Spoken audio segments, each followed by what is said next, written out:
Well, welcome to Hosting the Supernatural.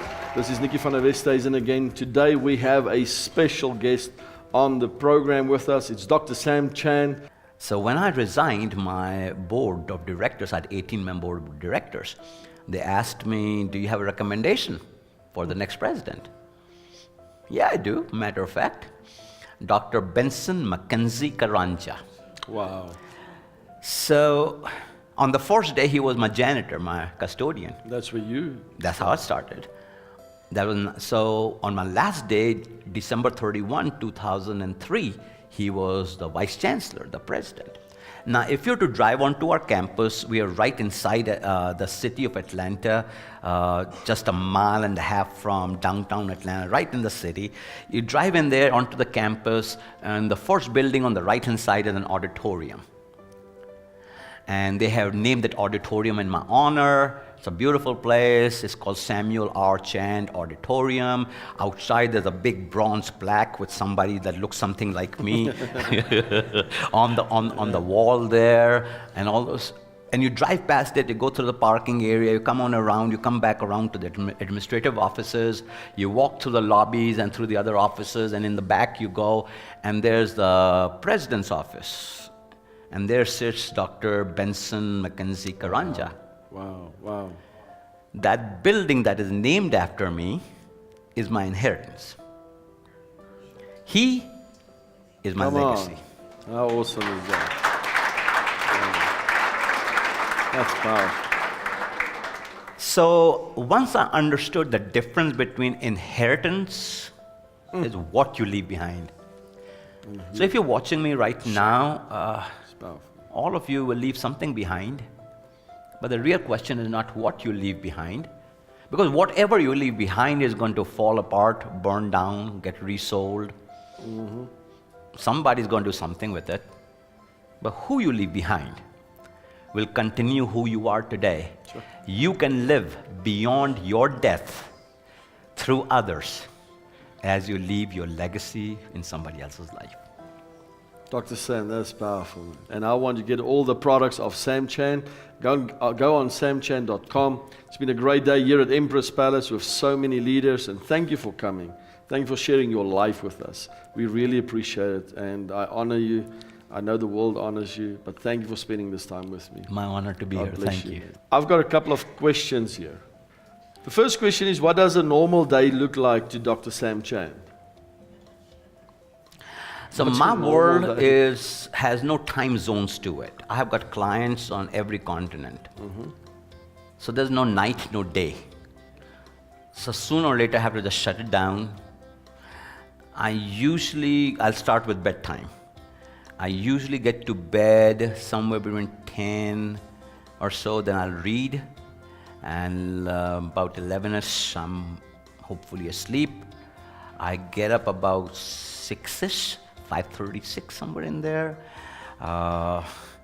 and I do my personal development, physical exercise, and spiritual exercise, and mental exercise, and then I go into my day. Most of my work is communicating, so emails are waiting for me, text messages are waiting for me, voicemails are waiting for me, WhatsApp messages are waiting for me, so I'll wait through all of that, because I never go to bed at night without all of that answered. So there's never anybody who can say, Sam didn't answer me by 10 o'clock at night. Everybody. So I keep my slate clean. Mm-hmm. I have conversations. I've got 11 mentors in my life. Okay. And so I have conversations in different schedules with different ones on different days in different areas of my life. Then I have to read because if I don't feed this, nothing stupid stuff comes out of here. So I gotta feed that. I'm married, got 2 daughters, got 2 son-in-law, got 2 grandchildren.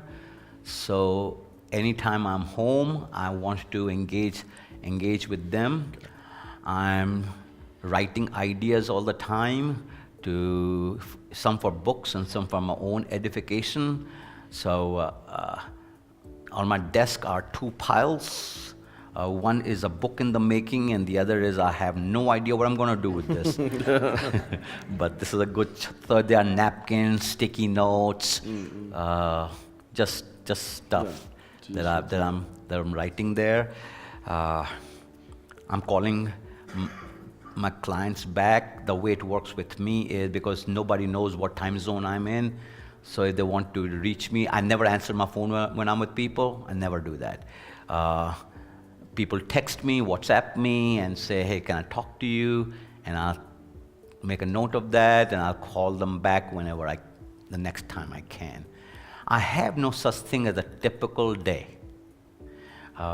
Every day is different because I'm dealing with high-level people every day, and their lives revolve around time and revolve around making major decisions.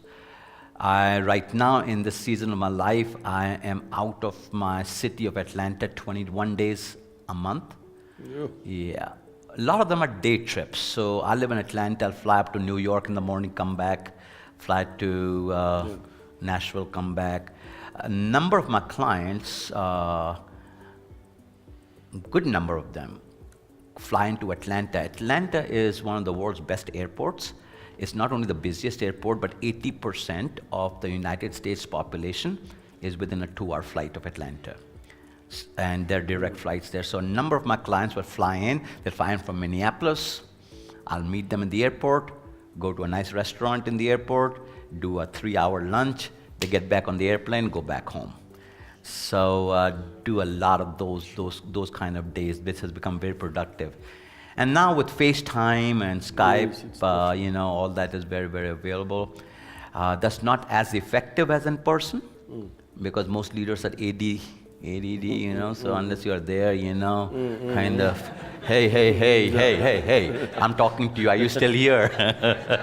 Unless that's happening, some of them check out on you. So that's the typical days, hodgepodge of just talking to people. Second question, what's the best book you've ever read? Besides your own book. Besides my own book, yeah. I talk about my books. The book I would recommend to all leaders to read, of all the books I've written, is Leadership Pain. Yeah. Leadership Pain. The higher you grow, the more pain you're going to handle. So, the book that affected me, there are a few books that have affected me, but I'm thinking about the one book that affected me the most years ago was written by Seth Godin, S-E-T-H, last name G-O-D-I-N, and the name of the book is Purple Cow. Purple as in color, cow as in animal. Purple Cow, in which he asks the question, what's purple about you? Yeah. And it challenged me to think about, Sam, what do you do that's purple about you? So I have done a conference for you today. Everyone in the room has been to a gazillion other conferences. You have hosted many conferences. You've had many speakers come through here. So what I obsess with is not the content. I'm happy with the content because it's been prepared and marinated over time, and I know that content will be helpful. What I obsess about is what's going to be purple about today. Okay. What's going to be purple about my communication style. What's going to be purple about how I take the content and break it down so that everybody gets something out of it. What's going to be purple so that when people who are in every sector of life can say, yeah, I get it. So that book affected me to work on being purple. Different, remarkable. So if you're driving through the countryside and you see a white cow, brown cow, black cow, palomino cow, you keep on driving. But if you were to see a purple cow, you're going to stop. You would stop, you take a selfie with the cow. You'd put that cow on Instagram, Facebook, Twitter, so on and so forth. It's true. It's still a cow, but it's a purple cow. So the question becomes, what's purple about you? If I can buy this here and the same thing here, what can you create here that will be purple enough to get the customer come here rather than over here? Same with the church. Same with the church. It's in every sector. I read that book. It was so powerful because, I've started modeling the church around it. It's like, what makes us different? Why would people come to this purple church? Yeah. And I think it's working. Yeah, in a church, it could be purple that you are in and out in an hour. Yeah. That can be real purple. I'd like to go to that church. Just call it the express service. Drive-through. Drive-through. Purple about how people greet you in the parking lot. Purple about people's friendliness. Purple about how the pastor meets and greets. Purple about the follow-up, follow-through. Purple about you hear a message that you can actually use. Exactly. Yeah. So there's so many opportunities to be purple, and we live in a world in which the differentiating factor is as important as the factor. That's powerful. Who is the most inspirational leader to you and why? I would say my father.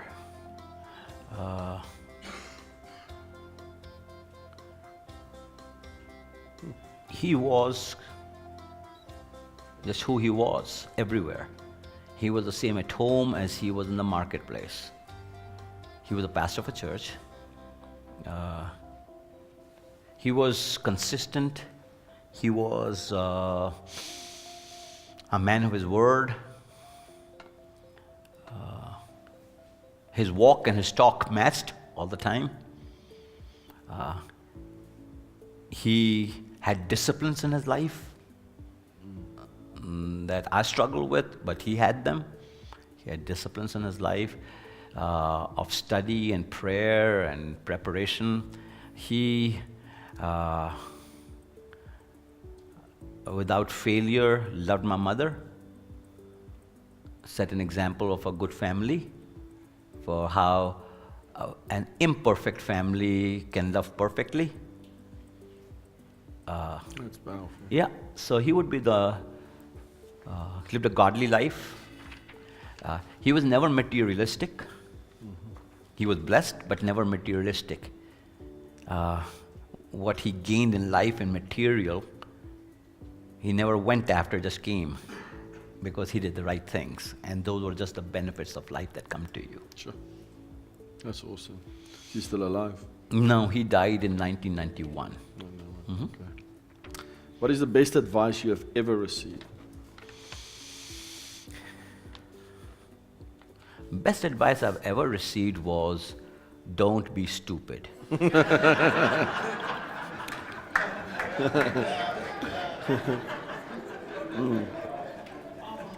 like that. They all thought it's going to be this deep. Yeah. Don't be stupid.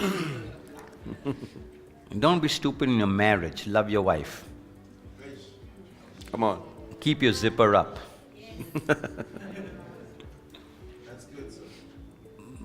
Don't be stupid in your finances. Don't make debt that you can't pay. Don't be stupid in making promises that you cannot keep. Don't be stupid by trying to be somebody you're not. Sure. Don't be stupid in trying to compete with people with whom you'll never win. In this last Olympic, Usain Bolt, fastest man on earth.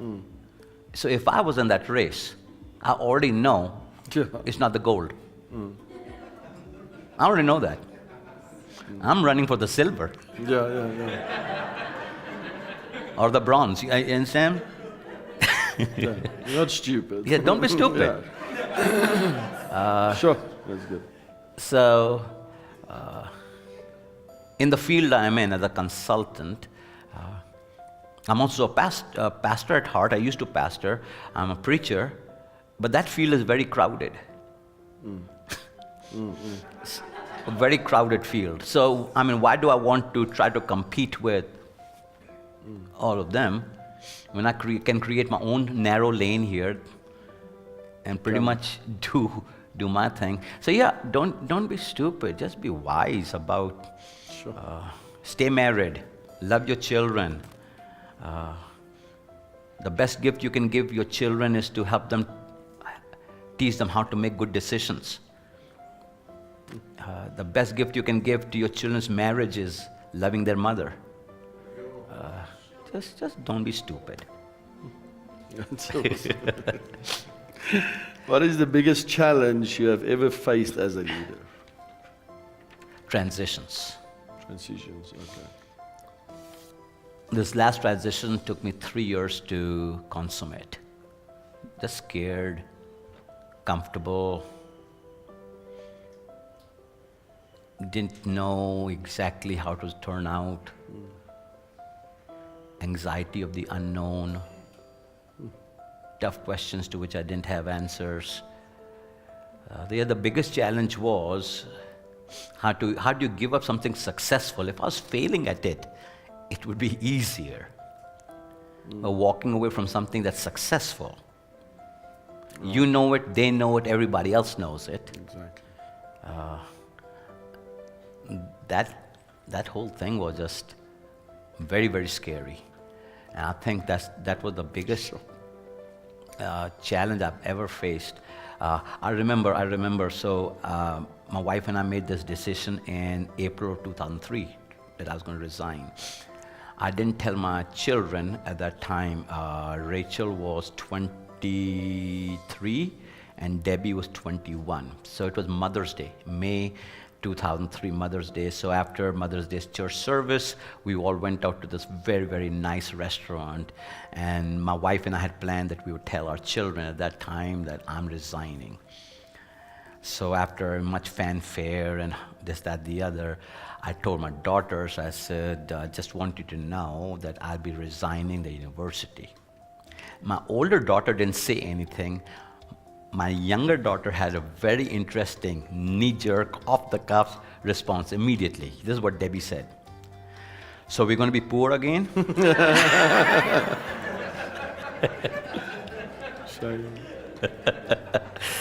Yeah, transitions. I know many people listening to us right now are going through transitions. And why do you want to die a coulda, woulda, shoulda life? You have only one life. There's no rehearsal in this life. This is it. This is it. This is the real deal. You're on the you're on the stage right now. Yeah. You don't get to don't have a redo on this one. So I don't want to die with regrets. I'd much rather fail and try than to never try. My greatest fear is not succeeding. My greatest fear is succeeding at the wrong thing. Come on. Sure. Let's speak about that, because you can succeed at the wrong thing. You can very easily succeed at the wrong thing. Stay in Because your lane. people by and large are smart people. If people apply themselves, focus, get mentors in their life, get coaches in their life, read widely, and grow themselves, have a personal, what I call PIP, a personal development, PDI, personal development plan, you can be successful. I think most people, if they tried hard enough on a scale of 1 to 10, can hit an 8. Fairly consistently. But I know a lot of people who are successfully miserable. Because their passions and fulfillment come from another place. So there's success, there's significance. All of us have heard teachings on moving from success to significance. Success is about stuff. Significance is about other people. But I'm at a place in my life where I'm not jazzed by either one of those. Yeah. I'm looking for fulfillment. Fulfillment is about what it does to me on the inside. Fulfillment is having that breakfast with a friend and moving away from there saying, man, that was good. Why don't we do more of that? Wow. Speaking someplace where you help somebody substantially and you just say, man, I could do this all day long. Life is sweet. Those fulfilling moments that you cannot count, you cannot measure, maybe not take to the bank, but it's like you sleep, you go to sleep with a smile on your face. That was a good day. That was a good day. I'd like to do that again. So that's the age and stage I'm in right now. Right. I've experienced the other two, and I'm still for the other two. I'm not against the other two, and I'm with that. But I think there's something about fulfillment that's deep within you that you were born to do.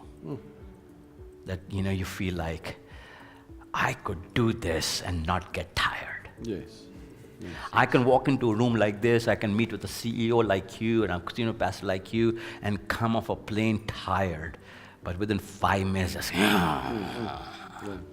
that fulfillment. Yeah. Wow. It's powerful. And I think there are a lot of people who are successful but so empty. Full bank accounts but so empty. There's no fulfillment going on in their life. They're successful but no fulfillment. Yeah, many people are successfully miserable. That's so true. That's powerful. That's very And money does not get you that. I mean, so what is success for me? What is fulfilling for me? I guess the greatest fulfillment is that my wife still loves me, she's still with me. My children still love me and I love them.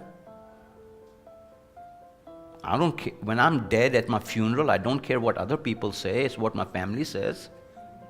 That really matters. It's just, wow. fulfillment is not about the platform. Fulfillment is just a deep down feeling, saying that was good. So, anyways. That was powerful. Come on, man. How do I keep my volunteers, my staff, and my teams motivated in times of pressure? I think we discussed that with... I'll just say maybe a couple, 3 sentences about that. You have to make deposits to make withdrawal. So in times of pressure, you're making withdrawal. So it's like a bank account. If there's not enough in there, if all you've got in there is 100 and you write a check for 200, it's going to bounce. Yeah. And so every leader has to keep asking, what deposits am I making? You got to keep making deposits, because there will be that time in which you'll make a withdrawal. But you can only do that if you've made deposits in there. Wow. So what's your deposit strategy? Every time you ask someone to do something, it's a withdrawal. Every time you say thank you, it's a deposit. Okay. Every time you praise somebody, it is a deposit. Every time you recognize somebody, it's a deposit. Every time you reward somebody, it's a deposit. Every time you correct somebody, it's a withdrawal. Anytime you restructure, reorganize, it's a withdrawal. Anytime you start or close something, it's a withdrawal. So there'll be withdrawals, but you have to keep making deposits. Yeah. Sure. Now, the world is changing. Technology is changing. Everything is changing. What do you think is the biggest challenge for leadership in the next 5 to 10 years? Change-wise. I think some will have to be generational. Some will have to be technology. For me, I can just talk about me. My biggest challenge is not the issue, it is how I think about the issue, how I view the issue. Okay. What's my perspective on that issue? Because if the issue is today and I bring 2-year-old perspective to it, I'm going to give you a 2-year-old solution to it. So how I frame it, how I look at it, my perception of it.